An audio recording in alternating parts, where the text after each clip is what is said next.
Who Moved My Cheese? Written by Dr. Spencer Johnson, foreword by Kenneth Blanchard, and narrated by Archit Mallesha from Lit Mackin. Who Moved My Cheese? An amazing way to deal with change in your work and in your life. Who Moved My Cheese is a special parable that reveals profound truths about change. It's an amusing and enlightening story of four characters who live in a maze and look for cheese to nourish them and make them happy. Two are mice named Sniff and Scurry, and two are little people beings the size of mice who look and act a lot like people. Their names are Hem and Haw. Cheese is a metaphor for what you want to have in life, whether it's a good job, a loving relationship, money, a possession, good health, or spiritual peace of mind. And the maze is where you look for what you want, the organization you work in, or the family or the community you live in. In the story, the characters are faced with unexpected change. Eventually, one of them deals with it successfully and writes what he has learned from his experience on the maze walls. When you come to see the handwriting on the wall, you can discover for yourself how to deal with change so that you can enjoy less stress and more success, however you define it, in your work and in your life. Written for all ages, this story takes less than an hour to read, but its unique insights can last for a lifetime. Who Moved My Cheese? Parts of all of us, the simple and the complex. The four imaginary characters depicted in the story, the mice, Sniff and Scurry, and the little people, Hem and Haw, are intended to represent the simple and the complex part of ourselves, regardless of our age, gender, race, or nationality. Sometimes we may act like Sniff, who sniffs out change early, or Scurry, who scurries into action, or Hem, who denies and resists change as he fears it will lead to something worse, or Haw, who learns to adapt in time when he sees changing can lead to something better. Whatever parts of us we choose to use, we all share something in common, a need to find a way in the maze and succeed in changing times. A gathering, Chicago. One sunny Sunday in Chicago, several former classmates who were good friends in school gathered for lunch, having attended their high school reunion the night before. They wanted to hear more about what was happening in each other's lives. After a good deal of kidding and a good meal, they settled into an interesting conversation. Angela, who had been one of the most popular people in the class, said, "Life sure turned out differently than I thought it would when we were in school. A lot has changed." "It certainly has," Nathan echoed. They knew he had gone into his family's business, which had operated pretty much the same and had been a part of the local community for as long as they could remember. So, they were surprised when he seemed concerned. He asked, "But have you noticed how we don't want to change when things change?" Carlos said, "I guess we resist changing because we are afraid of change." "Carlos, you were the captain of the football team," Jessica said. "I never thought I'd hear you say anything about being afraid." They all laughed as they realized that although they had gone off in different directions, from working at home to managing companies, they were experiencing similar feelings. Everyone was trying to cope with the unexpected changes that were happening to them in the recent years, and most admitted they did not know a good way to handle them. Then Michael said, "I used to be afraid of change. When a bigger change came along in our business, we didn't know what to do, so we didn't adjust and we almost lost it. That is," he continued, "until I heard a funny little story that changed everything. How so? Nathan asked. Well, the story changed the way I looked at change, from losing something to gaining something, and it showed me how to do it.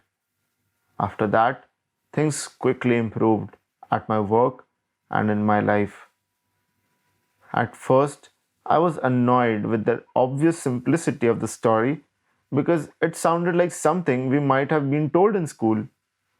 Then I realized I was really annoyed with myself for not seeing the obvious and doing what works when things change. When I realized the four characters in the story represented the various parts of myself, I decided who I wanted to act like and I changed. Later, I passed the story on to some people in our company and they passed it on to others.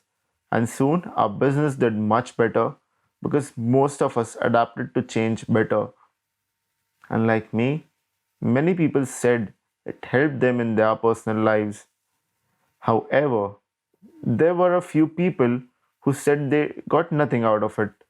They either knew the lessons and were already living them, or commonly they thought they already knew everything and didn't want to learn.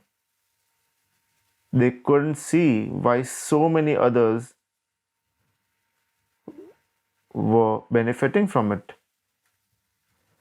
When one of our senior executives, who was having difficulty adapting, said the story was a waste of time, other people kidded him, saying they knew which character he was in the story, meaning the one who learned nothing new and did not change. What's the story? Angela asked. It's called Who Moved My Cheese? The group laughed. I think I like it already, Carlos said. Would you tell us the story? Maybe we can get something from it. Sure, Michael replied. I'd be happy to. It doesn't take long. And so he began. Who Moved My Cheese? The story. Once, long ago in an island far away, there lived four characters who ran through a maze looking for cheese to nourish them and make them happy. Two were mice named Sniff and Scurry, and two were little people, beings who were as small as mice but who looked and acted a lot like people today. Their names were Hem and Haw. Due to the small size, it would be easy not to notice what the four of them were doing.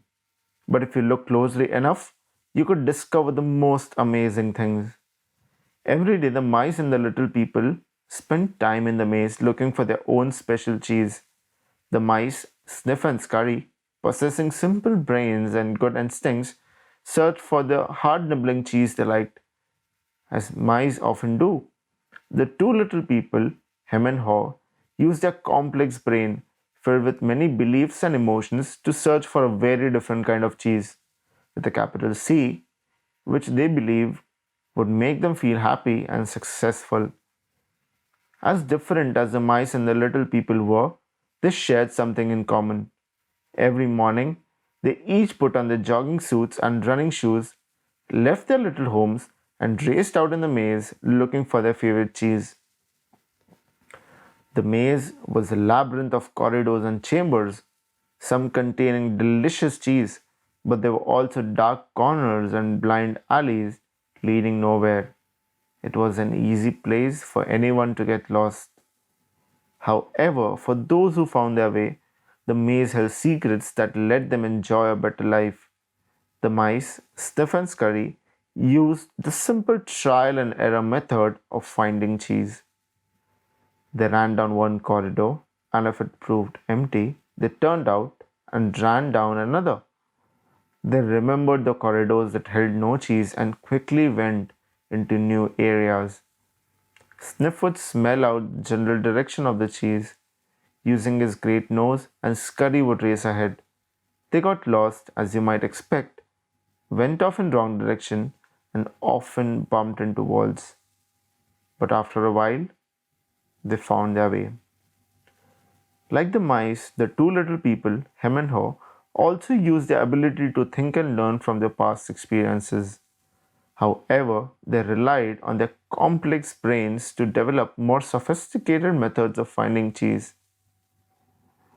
Sometimes they did well, but at other times their powerful human beliefs and emotions took over and clouded the way they looked at things. It made life in the maze more complicated and challenging. Nonetheless, Sniff, Scurry, Hem, and Haw all discovered in their own way what they were looking for. They each found their own kind of cheese one day at the end of the corridors in Cheese Station C. Every morning after that, the mice and the little people, dressed in their running gear, and headed over to Cheese Station C. It wasn't long before they each established their own routine. Sniff and Scurry continued to wake up early every day and race through the maze, always following the same route. When they arrived at their destination, the mice took off their running shoes, tied them together, and hung them around their necks so they could get to them quickly whenever they needed them again. Then they enjoyed their cheese. In the beginning, Hem and Haw also raced towards Cheese Station C every morning to enjoy the tasty new morsels that awaited them. After a while, a different routine set in for the little people. Hem and Haw awoke each day a little later, dressed a little slower, and walked to the cheese station C. After all, they knew where the cheese was now and how to get there. They had no idea where the cheese came from or who put it there. They just assumed it would be there. As soon as Hem and Haw arrived at Cheese Station C each morning, they settled in and made themselves at home. They hung up their jogging suits, put away their running shoes, and put on their slippers. They were becoming very comfortable now and that they had found their cheese. "This is great," Hem said. "There's enough cheese here to last us forever." The little people felt happy and successful and thought they were now secure. It wasn't long before Hem and Haw regarded the cheese they found at Cheese Station C as their cheese. It was such a large store of cheese that they eventually moved their homes to be closer to it and built a social life around it. To make themselves feel more at home, Hem and Haw decorated the walls with sayings and even drew pictures of cheese around them, which made them smile. One of them read, "Having cheese makes you happy." Sometimes Hem and Haw would take their friends by to see the pile of cheese at Cheese Station C and point to it with pride, saying, "Pretty nice cheese, huh?" Sometimes they shared it with their friends, and sometimes they didn't. "We deserve this cheese," Hem said. "We certainly had to work long and hard enough to find it." He picked up a nice fresh piece and ate it. Afterward, Hem fell asleep as he often did. Every night, the little people would waddle home full of cheese, and every morning they would confidently return for more. This went on for quite some time. After a while, Hem and Haw's confidence grew into the arrogance of success. Soon they became so comfortable they didn't even notice what was happening. As time went on, Sniff and Scurry continued their routine. They arrived early each morning and sniffed and scratched and scurried around Cheese Station C, inspecting the area to see if there had been any changes from the day before. Then they would sit down to nibble on the cheese. One morning they arrived at Cheese Station C and discovered there was no cheese. They weren't surprised, since Sniff and Scurry had noticed the supply of cheese had been getting smaller every day. They were prepared for the inevitable and knew instinctively what to do. They looked at each other, removed their running shoes they had tied together and hung conveniently around their necks, put them on their feet, and laced them up. The mice did not overanalyze things. To the mice, the answer and the question were both simple. The situation at Cheese Station C had changed. So Sniff and Scurry, they decided to change. They both looked out in the maze. Then Sniff lifted his nose, sniffed, and nodded to Scurry, who took off running through the maze while Sniff followed as fast as he could. They were quickly off in search for new cheese. Later that same day, Hem and Haw arrived at Cheese Station C. They had not been paying attention to the small changes that had been taking place each day, so they took it for granted that cheese would be there. They were unprepared for what they found. What? No cheese? Hem yelled. He continued yelling, No cheese! No cheese! As though if he shouted loud enough, someone would put it back. Who moved my cheese? He hollered. Finally, he put his hands on his hips. His face turned red and he screamed at the top of his voice. It's not fair. Haw just shook his head in disbelief. He too had counted on finding cheese at Cheese Station C. He stood there for a very long time, frozen with shock. He was not ready for this. Hem was yelling something, but Haw didn't want to hear it. He didn't want to deal with what was facing him, so he just turned everything out. The little people's behavior was not very attractive or productive, but it was understandable. Finding cheese wasn't easy, and it meant a great deal more to the little people than just having enough of it to eat every day. Finding cheese was the little people's way of getting what they thought they needed to be happy. They had their own ideas of what cheese meant to them, depending on their taste. For some, finding cheese was having material things. For others, it was enjoying good health or developing a spiritual sense of well being. For Haw, cheese meant feeling safe, having a loving family someday, and living in a cozy cottage in the Cheddar Lane. To him, cheese was becoming a big cheese in charge of others and owning a big house atop Camembert Hill. Because cheese was important to them, the two little people spent a long time to decide what to do. All they could think of was to keep looking around Cheeseless Station C to see if the cheese was really gone. While Sniff and Scurry had quickly moved on, Hem and Haw continued to hem and haw. They ranted and raved at the injustice of it all. Haw started to get depressed. What would happen if the cheese wasn't there tomorrow? He had made future plans based on this cheese. The little people couldn't believe it. How could this have happened? Nobody had warned them. It wasn't right. It was not the only way things were supposed to be. Hem and Haw went home that night hungry and discouraged. But before they left, Haw wrote on the wall, The more important your cheese is to you, the more important you want to hold on to it. The next day, Hem and Haw left their homes and returned to the Cheese Station C again, where they still expected somehow to find their cheese. The situation hadn't changed. The cheese was no longer there. The little people didn't know what to do. Hem and Haw just stood there, immobilized like two statues. Haw shut his eyes as fast as he could and put his hands over his ears. He just wanted to block everything out. He didn't want to know the cheese supply had gradually been getting smaller. He believed it had been moved all of a sudden.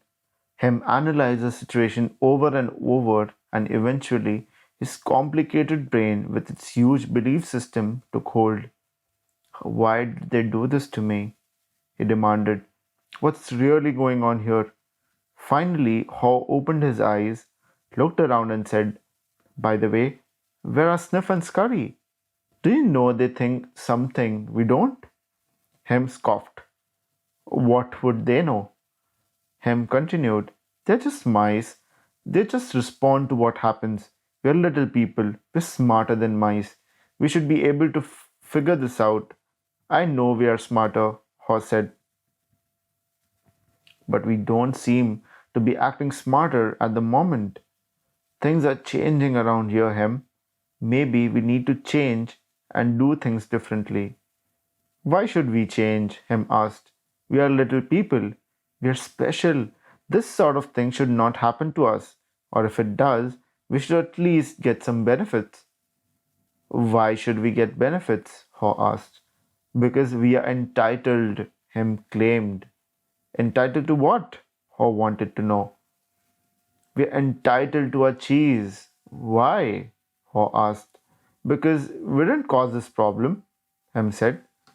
Somebody else did this and we should get something out of it, Haw suggested. Maybe we should simply stop analyzing the situation so much and go find some new cheese. Oh no, Hem argued.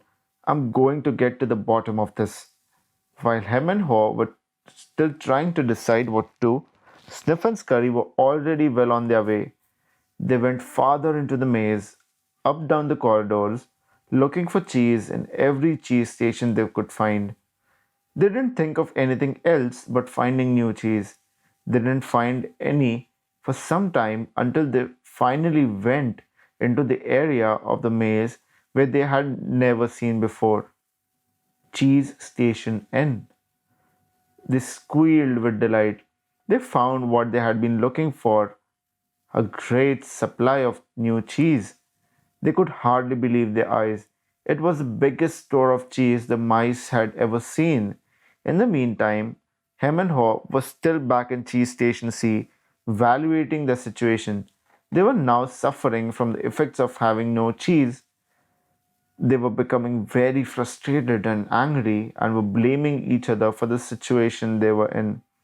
Now and then, Haw thought about his mice friends, Sniff and Scurry, and wondered if they had found any cheese yet. He believed they might be having a hard time, as running through the maze usually involved some uncertainty, but he also knew that it was likely to only last for a while. Sometimes Haw would imagine Sniff and Scurry finding new cheese and enjoying it. He thought about how good it would be for him to be out on the maze and take an adventure in it, and to find fresh new cheese. He could almost taste it. The more clearly Haw saw the image of himself finding and enjoying the new cheese, the more he saw himself leaving the cheese station C. Let's go, he exclaimed, all of a sudden. No, Hem quickly responded. I like it here. It's comfortable. It's what I know. Besides, it's dangerous out there. No, it isn't, Ho argued. We have run through the many parts of the maze before, and we can do it again. I'm getting too old for that, Hem said, and I'm afraid I'm not interested in getting lost and making a fool of myself. Are you? With that, Haw's fear of failing returned, and his hope of finding new cheese faded. So every day the little people continued to do what they had done before. They went to the cheese station C, found no cheese, and returned home, carrying their worries and frustrations with them. They tried to deny what was happening, but found it harder to get to sleep, had less energy the next day, and were becoming irritable. Their homes were not the nurturing places they once were. The little people had difficulty sleeping and were having nightmares about not finding any cheese. But Hem and Haw still returned to the cheese station C and waited there every day. Hem said, You know, if we just work harder, we'll find that nothing has really changed that much. The cheese is probably nearby. Maybe they just hid it behind the wall. The next day, Hem and Haw returned with tools. Hem held the chisel while Haw banged on the hammer until they made a hole in the wall of the cheese station C. They peered inside but found no cheese. They were disappointed but believed they could solve the problem. So they started earlier, stayed longer, and worked harder. But after a while, All they had was a large hole in the wall. Haw was beginning to realize the difference between activity and productivity. Maybe, Hem said, we'll just sit here and see what happens. Sooner or later, they have to put in the cheese back. Haw wanted to believe that, so each day he went home to rest and returned reluctantly with him to Cheese Station C, but cheese never reappeared. By now, the little people were growing weak from hunger and stress. Haw was getting tired of just waiting for the situation to improve. He began to see that the longer they stayed in their cheeseless situation, the worse off they would be. Haw knew they were losing their edge. Finally, one day, Haw began laughing at himself. Haw, look at us. We keep doing the same things over and over again and wonder why things don't get better. If this wasn't so ridiculous, it would be even funnier. Haw did not like the idea of having to run through the maze again because he knew he would get lost and have no idea where he would find any cheese. He had to laugh at his folly when he saw what his fear was doing to him. He asked him, where did we put our running shoes? It took a long time to find them because they had put everything away when they found their cheese at Cheese Station C, thinking they wouldn't be needing them anymore. As Hem saw his friend getting into his running gear, he said, you're not really going out in the maze again, are you? Why don't you just wait here with me until they put the cheese back? Because you just don't get it, Haw said. I didn't want to see it either, but now I realize they're never going to put yesterday's cheese back. It's time to find new cheese. Hem, he argued. But what if there's no cheese out there? Or even if there is, what if you don't want it? I don't know, Haw said. He had asked himself those same questions too, many a times, and felt the fears again that kept him where he was. He asked himself, where am I more likely to find new cheese? Here or in the maze? He painted a picture in his mind. He saw himself venturing out in the maze with a smile on his face. While this picture surprised him, it made him feel good.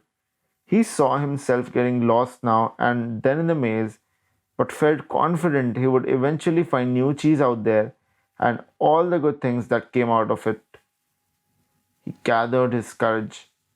Then he used his imagination to paint the most believable picture he could, with the most realistic details of him finding and enjoy the taste of new cheese.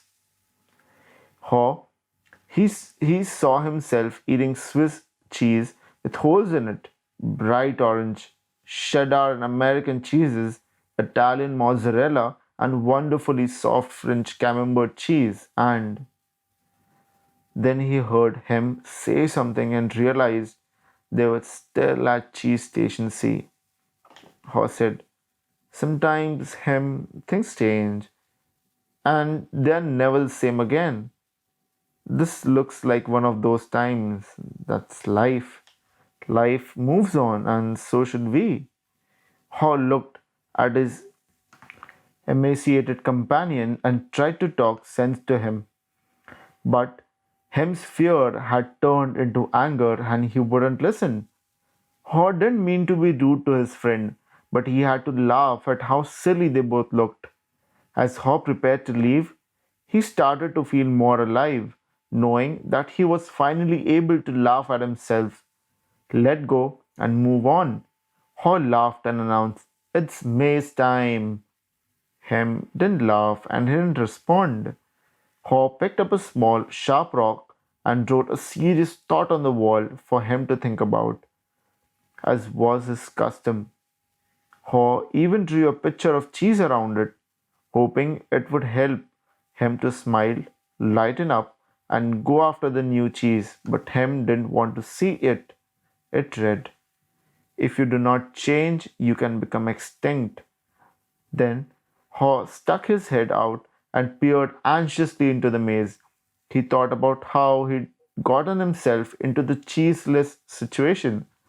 He had believed that there may not be any cheese in the maze, or he may not find it. Such fearful beliefs were immobilizing and killing him. Haw smiled. He knew Hem was wondering, who moved my cheese? But Haw was wondering, why didn't I get up and move with the cheese sooner? As he started out in the maze, Haw looked back to where he had come from and felt its comfort. He could feel himself being drawn back into familiar territory, even though he hadn't found cheese here for some time. Haw became more anxious and wondered if he really wanted to go out in the maze. He wrote a saying on the wall ahead of him and stared at it for the longest time. What would you do if you weren't afraid? He thought about it. He knew sometimes some fear can be good. When you are afraid, things are going to get worse if you don't do something. It can prompt you into action. But it is not good when you are so afraid that it keeps you from doing anything. He looked to his right, to the part of the maze where he had never been, and felt the fear. Then he took a deep breath, turned right into the maze, and jogged slowly into the unknown. As he tried to find his way, Haw worried at first that he might have waited too long in the cheese station. See, he hadn't had any cheese for so long that he was now weak. It took him longer and it was more painful than usual to get through the maze. He decided that if he ever got the chance again, he would get out of his comfort zone and adapt to change sooner. It would make things easier. Then, Haw smiled a weak smile as he thought, better late than never. During the next several days, Haw found a little cheese here and there, but nothing that lasted very long. He had hoped to find enough cheese to take some back to him and encourage him to come out into the maze. But Haw didn't feel confident enough yet. He had to admit he found it confusing in the maze. Things seemed to have changed since the time he was out there. Just when he thought he was getting ahead, he would get lost into the corridors. It seemed his progress was 2 steps forward and 1 step backward. It was a challenge, but he had to admit that being back in the maze, hunting for the cheese, wasn't nearly as bad as he feared it might be. As time went on, he began to wonder if it was realistic for him to expect to find new cheese. He wondered if he had bitten off more than he could chew. Then he laughed, realizing that he had nothing to chew on at that moment. Whenever he started to get discouraged, he reminded himself what he was doing. As uncomfortable as it was at the moment, was in reality much better than staying in a cheeseless station and a cheeseless situation. He was taking control rather than simply letting things happen to him. Then he reminded himself, if Sniff and Scurry could move on, so could he. Later, as Hall looked back on things, he realized that the cheese at Cheese Station C had not just disappeared overnight as he had once believed. The amount of cheese that had been there toward the end had been getting smaller, and what was left had grown old. It didn't taste as good. Mold may even have begun to grow on the old cheese, although he hadn't noticed it. He had to admit, however, that if he had wanted to, he probably could have seen what was coming, but he didn't. Horn now realized that the change probably would not have taken him by surprise if he had been watching what was happening all along and if he had anticipated change. Maybe that's what Sniff and Scurry had been doing. He decided he would stay more alert from now on. He would expect change to happen and look for it. He would trust his basic instincts to sense when change was going to occur and be ready to adapt to it. He stopped for rest and wrote on the wall of the maze, "Smell the cheese often so you know when it's getting old." Sometime later, after finding no cheese for what seemed like a long time, Howe finally came across a huge cheese station which looked promising. When he went inside, however, he was most disappointed to discover that the cheese station was empty. "This empty feeling has happened to me too often," he thought. He felt like giving up. He was losing his physical strength. He knew he was lost and was afraid he would not survive. He thought about turning around and heading back to Cheese Station C. At least if he made it back and him was still there, Ho wouldn't be alone. Then he asked himself the same question again. What would I do if I weren't afraid? Ho thought he was past his fear, but he was afraid more often than he liked to admit, even to himself. He wasn't sure what he was afraid of, but in his weakened condition, he knew now he was simply fearful of going on alone. Ho didn't know it, but he was running behind because he was still weighed down by his fearful beliefs. Ho wondered if him had moved on, or if he was still paralyzed by his own fears. Then Ho remembered the times when he had felt his best in the maze. It was when he was moving along. He wrote on the wall, knowing it was as much a reminder to himself as it was a marking for his friend Hem, hopefully to follow. Movement in a new direction helps you find new cheese. Hall looked down the dark passageway and was aware of his fear. What lay ahead? Was it empty? Or worse, were there dangers lurking? He began to imagine all kinds of frightening things that could happen to him. He was scaring himself to death. Then he laughed at himself. He realized his fears were making things worse. So he did what he would do if he weren't afraid. He moved in a new direction. As he started running down the dark corridor, he began to smile. Ho didn't realize it yet, but he was discovering what nourished his soul. He was letting go and trusting what lay ahead of him, even though he did not know exactly what it was. To his surprise, Ho started to enjoy himself more and more. Why do I feel so good? He wondered. I don't have any cheese and I don't know where am I going. Before long, he knew why he felt good. He stopped to write again on the wall. When you stop being afraid, you feel good. Ho realized he had been held captive by his own fear. Moving in a new direction had freed him. Now he felt the cool breeze that was blowing in this part of the maze, and it was refreshing. He took in some deep breaths and felt invigorated by the movement. Once he had gotten past his fear, it turned out to be more enjoyable than he once believed it could be. Ho hadn't felt this way for a long time. He had almost forgotten how much fun it was to go for it. To make things even better, Ho started to paint a picture in his mind again.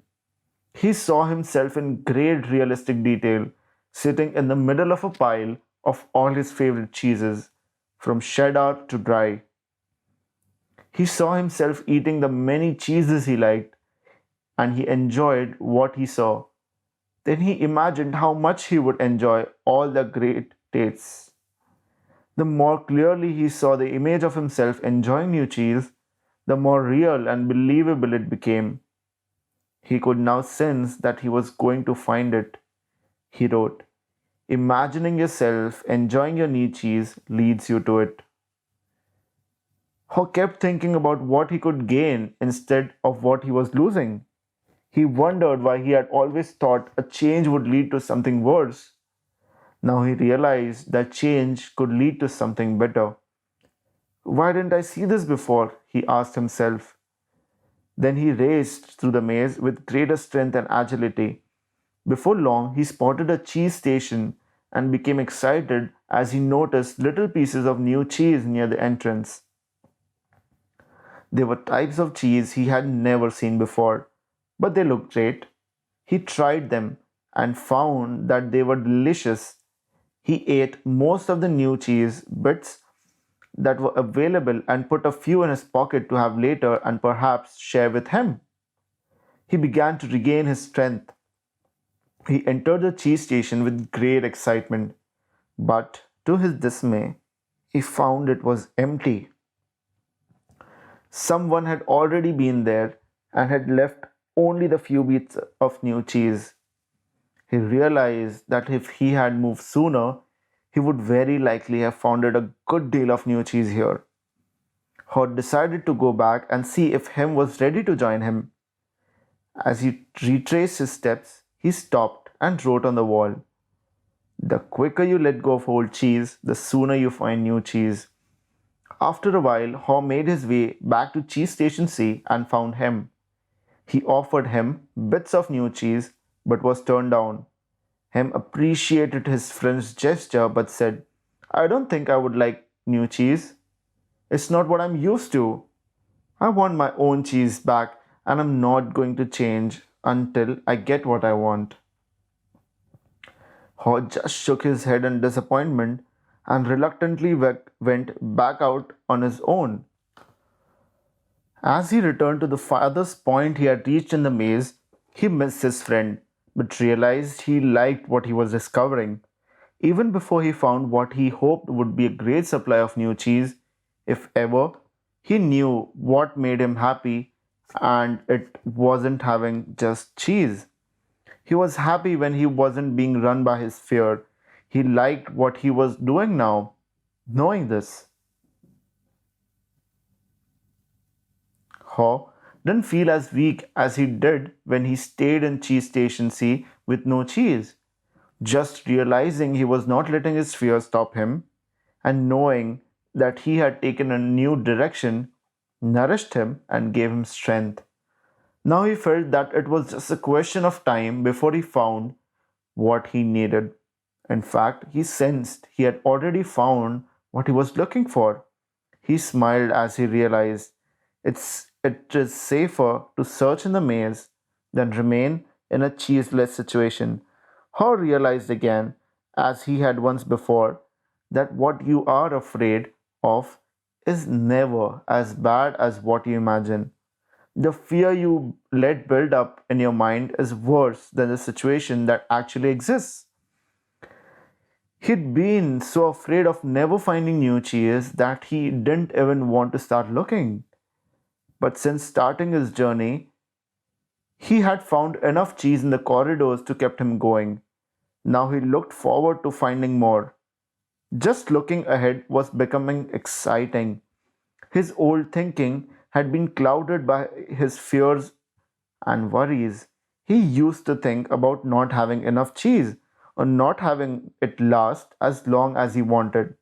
He used to think more about what could go wrong than what could go right. But that had changed in the days since he had left Cheese Station C. He used to believe that cheese should never be moved and that change wasn't right. Now he realized it was natural for change to continually occur, whether you expect it or not. Change could surprise you only if you didn't expect it and weren't looking for it. When he realized he had changed his beliefs, he paused to write on the wall, "Old beliefs do not lead you to new cheese." Haw hadn't found any cheese yet, but as he ran through the maze, he thought about what he had already learned. Haw now realized that his new beliefs were encouraging new behaviors. He was behaving differently than when he kept returning to the same cheeseless station. He knew that when you change what you believe, you change what you do. You can believe that a change will harm you and resist it, or you can believe that finding new cheese will help you and embrace the change. It all depends on what you choose to believe. He wrote on the wall. Haw knew he would be in a better shape now if he had dealt with the change much sooner and left Cheese Station C earlier. He would feel stronger in body and spirit, and he could only have coped better with the challenge of finding new cheese. In fact, he probably would have found it by now if he had expected change, rather than wasting time denying that the change had already taken place. He used his imagination again and saw himself finding and savoring new cheese. He decided to proceed into the more unknown parts of the maze and found little bits of cheese here and there. Howe began to regain his strength and confidence. As he thought back on where he had come from, Howe was glad he had written on the wall in many places. He trusted that it would serve as a marked trailer for him to follow the maze if he ever chose to leave Cheese Station C. Howe just hoped he was heading in the right direction. He thought about the possibility that him would read the handwriting on the wall and find his way. He wrote on the wall what he had been thinking about for some time. Noticing small changes early helps you adapt to the bigger changes that are to come. By now, Haw had let go of the past and was adapting to the present. He continued on through the maze with greater strength and speed, and before long it happened. When it seemed like he had been in the maze forever, his journey, or at least this part of his journey, ended quickly and happily. He proceeded along a corridor that was new to him, rounded a corner, and found new cheese at Cheese Station N. When he went inside, he was startled by what he saw. Piled high everywhere was the greatest supply of cheese he had ever seen. He didn't recognize all that he saw, as some kinds of cheese were new to him. Then he wondered for a moment whether it was real or just his imagination, until he saw his old friends Sniff and Scurry. Sniff welcomed Haw with a nod of his head, and Scurry waved his paw. Their fat little bellies showed that they had been here for some time. Haw quickly said his hellos and soon took bites of every one of his favorite cheeses. He pulled off his shoes, tied the laces together, and hung them around his neck in case he needed them again. Sniff and Scurry laughed. They nodded their heads in admiration. Then Haw jumped into the new cheese. When he had eaten his fill, he lifted a piece of fresh cheese and made a toast.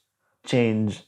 As Haw enjoyed the new cheese, he reflected on what he had learned. He realized that when he had been afraid to change, he had been holding on the illusion of old cheese that was no longer there. So, what was it that made him change? Was it the fear of starving to death? Haw smiled as he thought it certainly helped. Then he laughed and realized that he had started to change as soon as he learned to laugh at himself and at what he had been doing wrong. He realized the fastest way to change is to laugh at your own folly. Then you can let go and quickly move on. He knew he had learned something useful about moving on from his mice, Sniff and Scurry, their friends. They kept life simple. They didn't overanalyze or overcomplicate things. When the situation changed and the cheese had been moved, they changed and moved with the cheese. He would remember that. Haw had also used his words.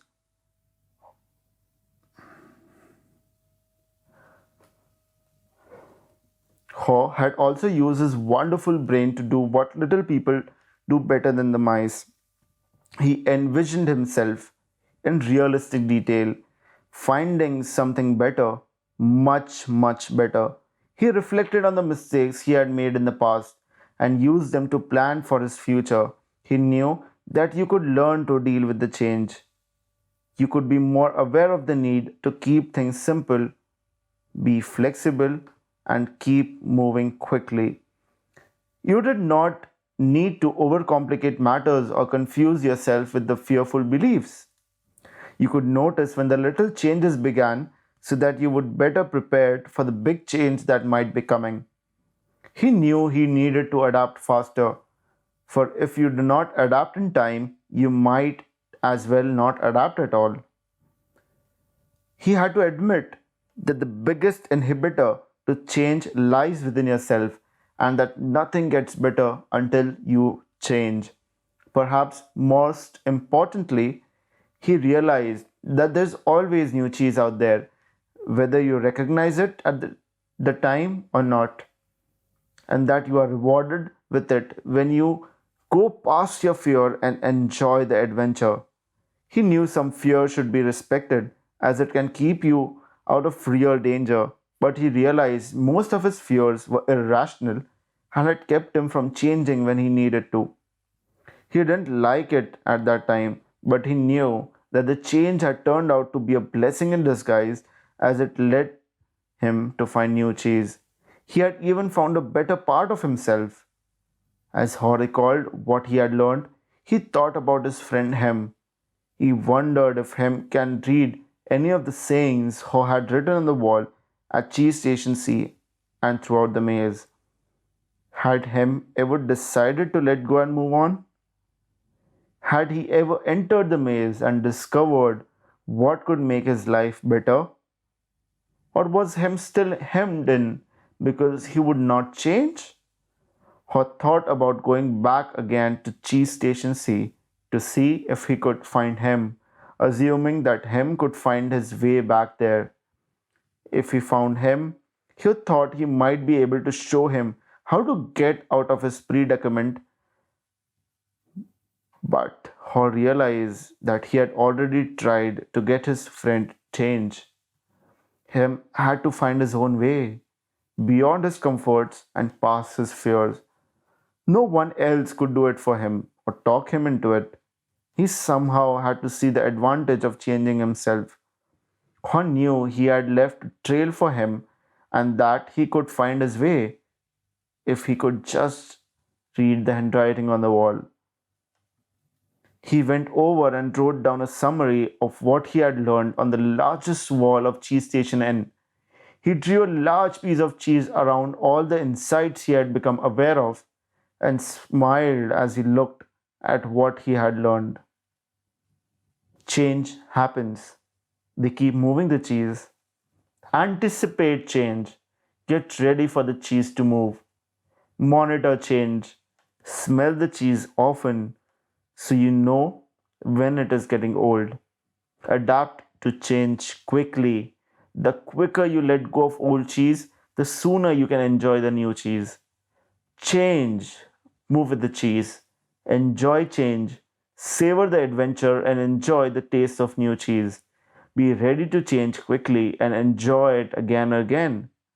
They keep moving the cheese. Or realized how far he had come since he had been with him in Cheese Station C, but knew it would be easy for him to slip back if he got too comfortable. So each day he inspected Cheese Station N to see what the condition of his cheese was. He was going to do whatever he could to avoid being surprised by unexpected change. While Haw still had a great supply of cheese, he often went out in the maze and explored new areas to stay in touch with what was happening around him. He knew it was safer to be aware of his real choices than to isolate himself in the comfort zone. Then Haw heard what he thought was the sound of movement out in the maze. As the noise grew louder, he realized that someone was coming. Could it be that Hem was arriving? Was he about to turn the corner? Haw said a little prayer and hoped, as he had many times before, that maybe, at last, his friend was finally able to. A discussion later that same day. When Michael finished telling the story, he looked around the room and saw his former classmates smiling at him. Several thanked him and said they got a good deal out of the story. Nathan asked the group, What would you think of getting together later and maybe discussing it? Most of them said they would like to talk about it, and so they arranged to meet later for a drink before dinner. That evening, as they gathered in a hotel lounge, they began to kid each other about finding their cheese and seeing themselves in the maze. Then Angela asked the group good naturedly, "So, who were you in the story? Sniff, Scurry, him, or her?" Carlos answered, "Well, I was thinking about that this afternoon. I clearly remember a time before I had my sporting goods business when I had a rough encounter with change. I wasn't Sniff. I didn't sniff out the situation and see the change early, and I certainly wasn't Scurry because I didn't go into the action immediately. I was more like him, who wanted to stay in the familiar territory. The truth is, I didn't want to deal with the change. I didn't even want to see it." Michael, who felt like no time had passed since he and Carlos were close friends in school, asked, "What are we talking here, buddy?"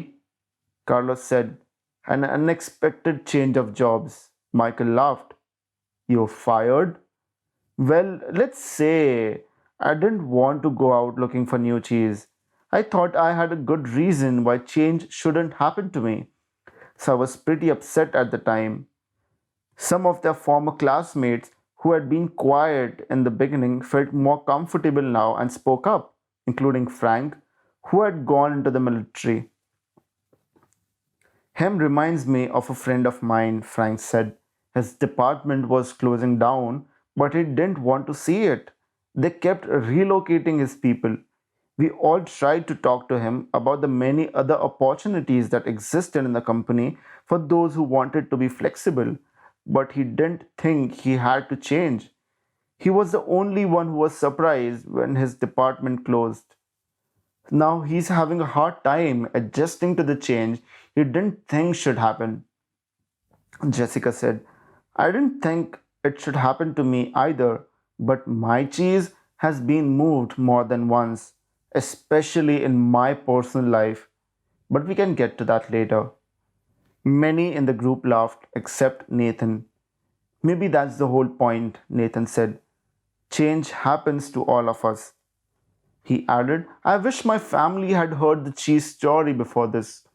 Unfortunately, we didn't want to see the changes coming in our business, and now it's too late. We're having to close many of our stores." That surprised many in the group because they thought Nathan was lucky to be in a secure business he could depend on year after year. "What happened?" Jessica wanted to know. "A chain of small stores suddenly became old fashioned when the mega store came to town with its huge inventory and low prices. We just couldn't compete with that. I can now see that instead of being like Sniff and Scurry, we were like him. We stayed there where we were and didn't change. We tried to ignore what was happening, and now we are in trouble. We could now have taken a couple of lessons from her because we certainly couldn't laugh at ourselves and change what we were doing." Laura, who had become a successful businesswoman, had been listening but had said very low until now. "I thought about the story this afternoon too," she said. "I wondered how I could be more like her and see what I'm doing wrong. Laugh at myself, change, and do better." She said, "I'm curious. How many here are afraid of change?" No one responded, so she suggested, "How about a show of hands?" Only one hand went up. "Well, it looks like we have got one honest person in our group," she said, and then continued, "Maybe you'll like this next question better. How many here think other people are afraid of change?" Practically everyone raised their hands. Then they all started laughing. "What does that tell us?" "Denial," Nathan answered. "Sure," Michael admitted. "Sometimes we are not even aware that we are afraid." I know I wasn't. When I first heard this story, I loved the question, What would you do if you weren't afraid? Then Jessica added, well, what I got from the story is that change is happening everywhere and that I will do better when I can adjust to it quickly. I remember years ago when a company was selling an encyclopedia as a set of more than 20 books. One person tried to tell us that we should put our whole encyclopedia on a single computer disk and sell it for a fraction of the cost. It would be easier to update, would cost us so much less to manufacture, and so many people could afford it. But we all resisted. Why did you resist? Nathan asked. Because we believed then that the backbone of a business was a large sales force who called on people door to door, keeping a sales force dependent on the big commissions they earned from the high price of a product. We had been doing this successfully for a long time and thought it would go on forever. Laura said, maybe that's what it meant about the story about him and his arrogance of success. They didn't notice they needed to change what had once been working. Nathan said, so you thought your old cheese was your only cheese? Yes, and we wanted to hang on to it. When I think back on what happened to us, I see that it's not just that they moved the cheese, but that the cheese has a life of its own and eventually runs out. Anyway, we didn't change, but a competitor did, and our sales fell badly. We've been going through a difficult time. Now, another big technological change is happening in the industry, and no one at the company seems to want to deal with it. It doesn't look good. I think I could be out of a job very soon. It's May's time, Carlos called out. Everyone laughed, including Jessica. Carlos turned to Jessica and said, it's good that you can laugh at yourself. Frank offered, that's what got out of the story. I tend to take myself too seriously. I noticed how Haw changed when he could finally laugh at himself and at what he was doing. No wonder he was called Haw. The group groaned at the obvious play on words. Angela asked, do you think that Hem ever changed and found new cheese? Elaine said, I think he did. I don't, Corey said. Some people never change and they pay a price for it. I see people like him in my medical practice. They feel entitled to their cheese. They feel like victims when it's taken away and blame others. They get sicker than people who let go and move on. Then Nathan said quietly as though he was talking to himself, I guess the question is, what do we need to let go of and what do we do to move on to? No one said anything for a while. I must admit, Nathan said, I saw what was happening with the stores like us in other parts of the country, but I hoped it wouldn't affect us. I guess it's a lot better to initiate change while you can that it is to try to react and adjust to it. Maybe we should move our own cheese. What do you mean? Frank asked. Nathan answered, I can't help but wonder where we would be today if we had sold the real estate under all our old stores and built one great modern store to compete with the best of them. Laura said, maybe that's what Haw meant when he wrote on the wall, savor the adventure and move with the cheese. Frank said, I think some things should not change. For example, I want to hold on to my basic values, but I realize now that I would be better off if I had moved with the cheese a lot sooner in my life.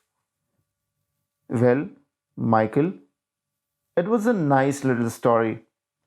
Richard, the class skeptic, said, but how do you actually put it into use in your company? The group didn't know it yet. but Richard was experiencing some changes in himself. Recently separated from his wife, he was now trying to balance his career with raising his teenagers. Michael replied, I thought my job was just to manage the daily problems as they came up, when what I should have been doing was looking ahead and paying attention to where we were going. And boy, did I manage those problems 24 hours a day. I wasn't a lot of fun to be around. I was in a rat race and I couldn't get out. Laura said, so you were managing when you needed to be leading. Exactly, Michael said. Then, when I heard the story of Who Moved My Cheese, I realized my job was to paint a picture of new cheese that we would all want to pursue so we could enjoy changing and succeeding, whether it was at work or in life. Nathan asked, what did you do at work? Well, when I asked people in our company who they were in the story, I saw we had every one of the four characters in our organization. I came to see that the Sniffs, Scurries, Hems, and Haws each needed to be treated differently. Our Sniffs could sniff out changes in the marketplace, so they helped us update our corporate vision. They were encouraged to identify how the changes could result in new products and services our customers would want.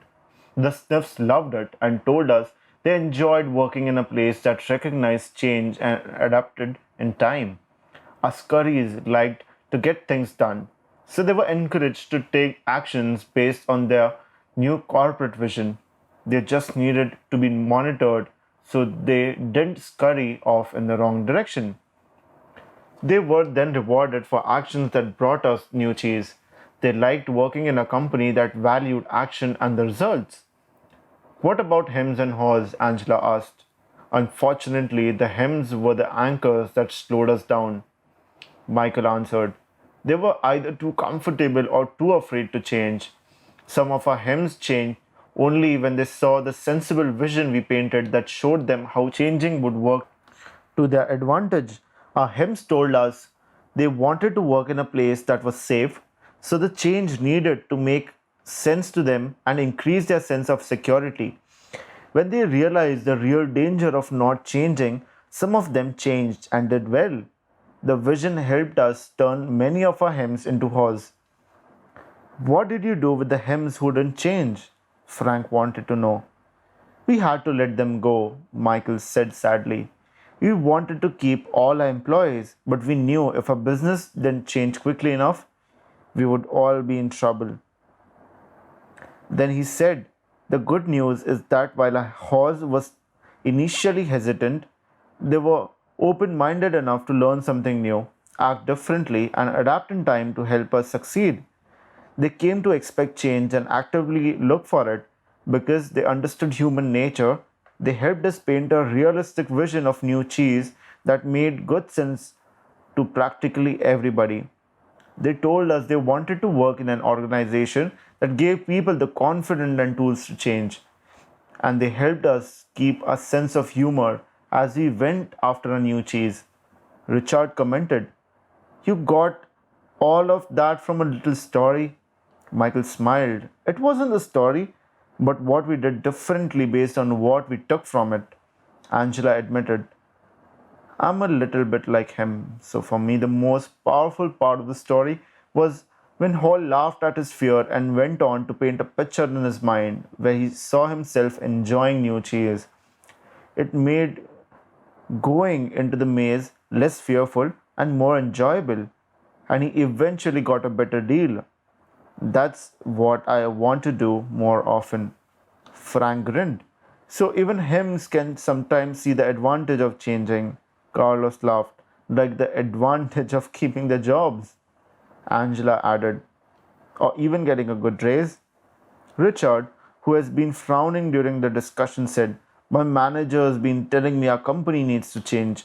I think what she is really telling me is that need to, but I haven't wanted to hear it. I guess I never really knew what new cheese was that she was trying to move us to, or how could I gain from it. A slight smile crossed Richard's face as he said, I must admit, I like this idea of seeing new cheese and imagining yourself enjoying it. It lightens everything up. When you see how it can make things better, you get more interested in making the change happen. Maybe I could use this in my personal life, he added. My children seem to think that nothing in their lives should ever change. I guess they're acting like him. They're angry. They're probably afraid of what the future holds. Maybe I haven't painted a realistic picture of new cheese for them, probably because I don't see it myself. The group was quiet as several people thought about their own lives. Well, Jessica said, most people here have been talking about jobs, but as I listened to the story, I also thought about my personal life. I think my current relationship is old cheese that has some pretty serious mold on it. Corey laughed in agreement. Me too. I probably need to get off a bad relationship. Angela countered. Or perhaps the old cheese is just old behavior. What we really need to let go of is the behavior that is the cause of a bad relationships and then move on to a better way of thinking and acting. Ouch, Corey reacted. Good point. The new cheese is a new relationship with the same person. Richard said, I'm beginning to think there is more to this than I thought. I like the idea of letting go of old behavior instead of letting go of the relationship. Repeating the same behavior will just get you the same results. As far as work goes, maybe instead of changing jobs, I should be changing the way I'm doing my job. I'd probably have a better position by now if I did. Then Becky, who lived in another city but had returned for the reunion, said, as I was listening to the story and to everyone's comments here, I've had to laugh at myself. I've been like him for so long, hemming and hawing and afraid of change. I didn't realize how many other people did this as well. I'm afraid I've passed it on to my children without even knowing it. As I think about it, I realized change really can lead you to a new and better place, although you're afraid it won't at the time. I remember a time when our son was a sophomore in high school. My husband's job required us to move from Illinois to Vermont, and our son was upset because he had to leave his friends. He was a star swimmer, and the high school in Vermont had no swim team. So he was angry with us for making him move. As it turned out, he fell in love with the Vermont mountains, took up skiing, skied on his college team, and now lives happily in Colorado. If we had all enjoyed this cheese story together over a cup of hot chocolate, we could have saved our family a lot of stress. Jessica said, I'm going home to tell my family the story. I'll ask my children who think I am Sniff, Scurry, Hem, or Haw, and who they feel they are. We could talk about what we feel our family's old cheese is and what a new cheese could be. That's a good idea, Richard said, surprising anyone, even himself. Frank then commented, I think I'm going to be more like her and move with the cheese and enjoy it. And I'm going to pass the story along to my friends who are worried about leaving the military and what the change might mean to them. It could lead to something interesting discussion. Michael said, well, that's how we improved our business. We had several discussions about what we got from the cheese story and how we could apply it to our situation. It was great because we had language that was fun for us to use to talk about how we were dealing with change. It was very effective, especially as it spread deeper into the company. Nathan asked, what do you mean by deeper? Well, the further we went into our organization, the more people we found who felt they had less power. They were understandably more afraid of what the change imposed from above might do to them. So they resisted change. In short, A change imposed is a change opposed. But when the cheese story was shared with literally everyone in our organization, it helped us change the way we looked at change. It helped everyone laugh, or at least smile, at their old fears and want to move on. I only wished I'd heard the cheese story sooner, Michael added. How come? Carlos asked. Because by the time we got around to addressing the changes, our business had already fallen off so badly that we had to let people go, as I said earlier, include some good friends and colleagues. It was hard on all of us. However, those who stayed and most of those who left said the cheese story helped them see things differently and eventually cope better. Those who had to go out and look for a new job said it was hard at first, but recalling the story was a great help to them. Angela asked, "What helped them the most?" Michael replied, "After they got past their fear, they told me the best thing was realizing that there was new cheese out there just waiting to be found." They said holding a picture of new cheese in their minds, seeing themselves doing well in a new job, made them feel better and helped them do better in job interviews. Several got better jobs. Laura asked, "What about the people who remain in your company?" "Well," Michael said, "instead of complaining about the changes that were happening, people now said, they just moved our cheese. Let's look for that new cheese. It saved a lot of time and reduced stress." Before long, the people who had been resisting saw the advantage of changing. They even helped bring about change. Corey said, "Why do you think they changed?" "They changed after the peer pressure in our company changed." He asked, "What happens in most organizations you've been in when a change is announced by top management?" "Do most people say the change is a great idea or a bad idea?" "A bad idea," Frank answered. "Yes," Michael agreed. "Why?" Carlos said.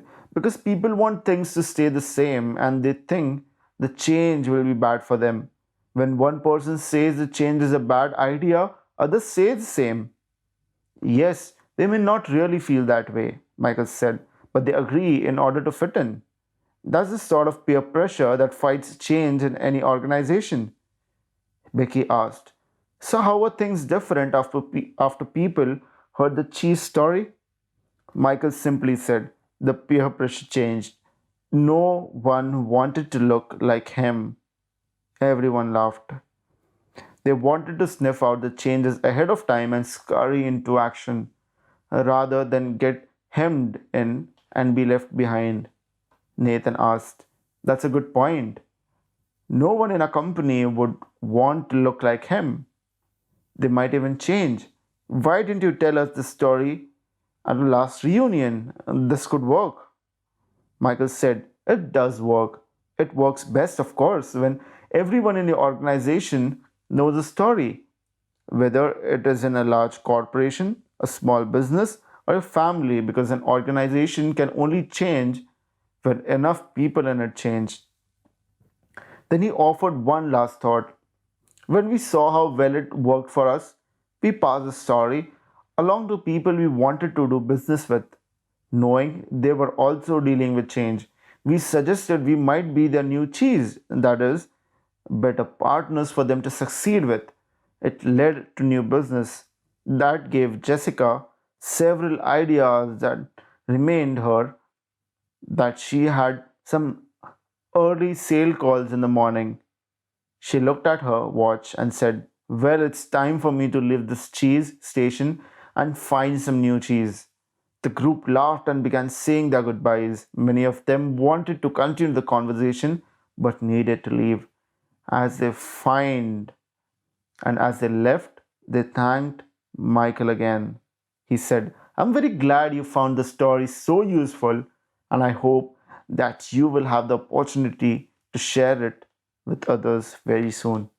That's the end. Thank you so much. Thank you so much. Thank you so much. Thank you so much.